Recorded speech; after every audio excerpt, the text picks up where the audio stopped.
Back in the mists of time, when gaming was still relatively young, you didn't really get much of a story in video games. Hell, there was barely enough room for the game itself, let alone 18 novels of text and flavour like there is today. The exception to that rule has always been adventure games, a genre typified by puzzles, narrative, and insane leaps of logic, and a genre that went from riding high the sales charts of the 80s to slumping in the crap pile of the 2000s. I'm Will with Cliqist, and today we're talking adventure games. Again. The adventure game genre has had a very turbulent history, starting out as an interesting experiment on old mainframe computers using only text, and gestating into the graphic adventure games of Sierra and LucasArts. It's arguable that no other genre has had more of a rollercoaster ride. During the 80s and 90s, they rode high with a slew of successful titles, like Indiana Jones and the Fate of Atlantis, the King's Quest series, and the classic Secret of Monkey Island. Throughout the 90s, things looked to be going well. There was innovation around every corner, and games like Myst were starting to show what an adventure game could really be on the cutting edge. But the good times weren't to last. As with any boom industry, the bubble popped, and by the late 90s and early 2000s, basically no one was selling adventure games anymore. Primarily because no one was buying them anymore. For fans of the genre in Europe, there were very few games such as Siberia and The Longest Journey, but it was the indie scene that really saved adventure games and kept them going. In 1997, a British programmer called Chris Jones noticed that Sierra's adventure game interface was super simple, and he decided to create a program that would allow anybody to create their own classic graphical adventure games. Adventure Game Studio, more commonly known as AGS, started out as an MS-DOS program called Adventure Creator, and was really only able to produce games similar to Sierra's early King Quest titles. Basic graphics, simple sounds, and a pretty outdated movement system. No full games were ever created using this very early version of the software, but it did give anyone the power to create their own adventure games at home, and it wasn't long before indie developers started taking advantage of this. By 1999, the name was changed to AGS, and Chris Jones' software was starting to get noticed. A small community had cropped up around the program, and the first full game was completed. Lassie Quest is primitive by today's standards, and even for the late 90s, it wasn't exactly easy on the eye. But it did show off the accessibility of the engine. With the first real game made, the eyes of fledgling game developers were caught, and two in particular would go on to help create a rapid expansion of the AGS community. Phil Reed is not a name that too many people on the internet will be all that familiar with. While these days he has stuck to blogging about movies or writing his own stories, back in the late 90s Phil was into game development. The Larry Vale games were some of the most successful early games released which were created using AGS. It featured a mad scientist, an insane parking enforcement robot, and an incompetent traffic cop. While some of the jokes do fall flat, and you can tell that it was a game created early during Reed's writing career, the game's zany humour is possibly still its most attractive feature. The other indie developer responsible for the future popularity of AGS has had a slightly more illustrious career. Ben Croshaw, perhaps better known by his nickname Yahtzee, is now more famous for his series of sweary internet videos and novels.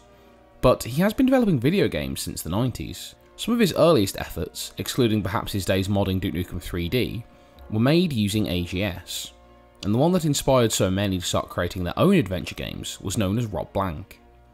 It told the tale of a British chip shop employee being co-opted into saving the galaxy by a couple of cloak-wearing aliens. While the graphics are once again primitive, they had a surprising amount of consistency, and although the music is a little plagiarisy, it does help Rob Blanc to feel more epic than your standard freeware game. While there were certainly other games created around the same time as Rob Blanc and Larry Vale's, none of them managed to show the same quality or accrued the same amount of attention for the engine. From that point onwards, many games would be released using AGS. In 2001, Plug Bug Dark Ages showed an impressive quality of writing and gameplay. A popular VGA remake of King's Quest II was made on the engine in 2002, and 2003 saw the return of Yahtzee Croshaw with 5 Days a Stranger, widely considered the best AGS game ever made. It wasn't just freeware games which graced the indie adventure scene thanks to AGS. The Blackwell Legacy, released in 2006, was a visually impressive game which sold for $15, an impressive price for AGS games of the era, and it even launched the developers into an indie success story, creating a whole Blackwell series and publishing several other indie AGS games to date. Been There, Damn That was a freeware game which spawned a commercial sequel known as Time Gentlemen, Please, which saw a decent amount of popularity on its release in 2006, and the double pack, released in 2009, sold nearly 500,000 copies. The commercial success of indie AGS titles even extends as far as the modern day, with games like Techno Babylon being released as recently as 2015. AGS has been responsible for a lot of incredible games over the years, and possibly is also responsible for keeping adventure game development alive. Even years after its release, the community is not only alive but is thriving, and is one of the main reasons that traditional graphical adventures are still being made.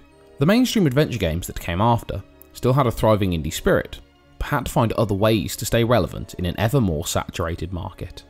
While the online community for AGS was growing and starting to prove itself, the AAA market was experiencing another boom. The Nintendo Wii and iPhone had expanded the casual and mobile markets, causing the creation of many new companies and the restructuring of many others.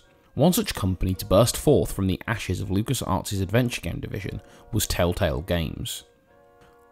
While later in life they may have been known for revolutionising adventure games, Telltale did not have much of an illustrious start. They were founded in 2005, and although they had immediate plans to create a game based on Sam & Max, LucasArts still owned the license. To keep the company afloat while they waited for the license to expire, they released Telltale's Texas Hold'em, a poker simulator which was used to test their new development tools. While the poker-themed game was a far departure from the games that Telltale really wanted to make, it did provide them with some much-needed cash flow, and showed them how well digital distribution could work. It didn't take long for Telltale to actually start developing adventure games, although most of their early work received less than favourable reviews. Bone Out of Boneville was an episodic adventure game based on the Bone comic series by Jeff Smith, and was Telltale's first episodic game release. It didn't receive much attention, and the reviews were mediocre, but the game started the trend of Telltale's licensed episodic games. Sam & Max was revived, and received generally positive reviews from critics, eventually going on to span over 3 seasons. Monkey Island, Wallace and Gromit, Jurassic Park, even Back to the Future. Telltale spent the next 7 years steadily releasing adventure games based on licensed material. While they were making a modest income, and some of their games sold relatively well, it was what was to come next which really sparked their popularity, and eventually their downfall. The Walking Dead has conquered almost every format that it showed its face in. A cult classic comic book, a hugely popular TV series, and with Telltale's help, an episodic adventure game which would revive mainstream interest in the genre. In 2012, the first episode of Telltale's The Walking Dead was released, prompting huge rave reviews from critics across the board. The game featured an insanely dynamic story, driven by well-written characters and deeply affected by player choice. Telltale had hit a peak of quality that few games have managed to reach. With the first season going on to win numerous Game of the Year awards and selling millions of copies, the pressure was on Telltale to keep producing high-quality games in keeping with the bar that The Walking Dead had set. The Wolf Among Us was an adaptation of Bill Willingham's Fable comic series, which received solid reviews from fans and critics alike. Tales from the Borderlands managed to pull off a heavy story focus in an action-oriented universe, and Minecraft Story Mode did a better job of adding a story to Minecraft than the official game did. Telltale had proven that not only could an indie game company become a huge success, but also that there was commercial viability left in the adventure game genre. It seemed like things were riding high for the company. They were on a winning streak that didn't look set to end anytime soon. Most of you will probably know that this story doesn't have the happy ending it should. In September 2018, the company announced an involuntary majority closure as the final investors pulled out. The final season of The Walking Dead, which was only 2 episodes in, would not be receiving an ending, and out of nowhere, a lot of people lost their jobs. It's sad that the studio had to close, and the story behind that could be an entire video unto itself, but it's hard to ignore the changes to the indie market brought about by Telltale, and their employees should be proud of the legacy that they have left behind. No matter how you feel about adventure games, it's hard to deny that they've left an impact on indie gaming. as much as indie gaming has changed adventure games. While they may have started out as a thoroughly mainstream affair, they came to embody the indie spirit that always strives to prove you can't kill any genre that has fans enough to root for it. From the tiny beginnings on mainframe computers, to the underground success of Rob Blanc and Larry Vales, and finally, the indie giant that dominated a huge section of our industry. Adventure games have never failed to leave their mark, and they will always be truly indie at heart. Hey, thanks for watching this remastered version of our adventure games video. If you enjoy it, please feel free to like and share it with your friends, and subscribe if you want to see more.